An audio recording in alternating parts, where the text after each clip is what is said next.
Hello বন্ধুরা, what is your খবর? Welcome to my another blog. আর আমার গাইড আছে দুজন বিশেষ ব্যক্তি। দুইজনের মধ্যে একজন হলো আরিফুল, যে নাহি লন্ডন থাকে, আর একজনের নাম হলো সুরুত। পুরুত করে এখন থেকে নাই পরে কেউ গমই পায় না। পরে আরিফুল কইলো যে ভাই আমার লগে একটু ন যায়, আমি তো বাংলা বুঝি না, তুমি একটু সবেরে বাংলা বুঝিয়ে দিও, যেহেতু আমি গ্রামে ঘুরবার যাবো। আর আরিফুল যে ড্রেসটা পিনছে, আমি আরিফুলকে কইলাম, আরিফুল ড্রেসটার নাম কি? কয় pop style dress from London.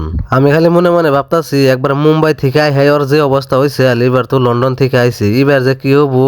খালি আমি চিন্তা করি না, গ্রামের যতগুলা মানুষ আছে সবই কিন্তু আরিফুলটা নিয়ে চিন্তাই আছে, কারণ আরিফুল যে ইংলিশ কয় আর যে ড্রেস পিনছে, মানুষ খালি করে চাই থাকে। আর আমরা কিন্তু আছি সেই ব্রহ্মপুত্র রিভার ব্রিজের উপর দিয়ে, যার নাম নাহি আমি নিজে রাখছি। এই ব্রিজ দিয়ে দিনে কমসে কম 4-5টা রেল আহা যাওয়া করে। তার মানে গ্রামে যতগুলো রেল আছে, মানে এই ব্রিজ দিয়ে আহা যাওয়া করে। আর আমরা প্রায় এই ব্রিজ দিয়ে 1 ঘন্টা মান আটলাম। আটার পরে কিন্তু এই দলংয়ের শেষ মাথা পাইলাম, কারণ এই ব্রিজটা এশিয়া মহাদেশের সব থেকে বড় দলং। আর যারা এই দলংটা নির্মাণ করছে তাকে জানাই আমার পক্ষ থেকে ওয়েলকাম টু হেল্প মি। দলং বানাইছে ঠিকই, কিন্তু রেলাই হেনে এই দলং থেকে আবার ফিরে ঘুরে জায়গা। তার কারণ মানুষ যাই নাই, রাস্তা নাই, রেল কোন দিয়ে যাবো। দলং থেকে নামে কিন্তু আমরা মানুষের বাড়ির উপর দাইলাম। তো আইতে পাই গেলাম দোকানে হেদি হাঙ্গ পাড়ার পোলাহানের কিছু অবস্থা। আমি আবার ভাবলাম যে ফ্রি ফায়ার খেলায় তাকে উপরে নেন রাখবো একটা ব্যবস্থা। এই যে একটা, ওর নাম হলো মুজিবর। আমি কজন পোলাহানরে করলাম ওর বাপের সামনে ওরে হাজির কর। আর একটা কথা মুরব্বীরে, আমি একটা ব্লগে আমার 1 নম্বর ভক্তরে দেখাইছিলাম, আর এই যে ড্যান্স করতেছে যে, এটা আমার 2 নম্বর খাস ভক্ত।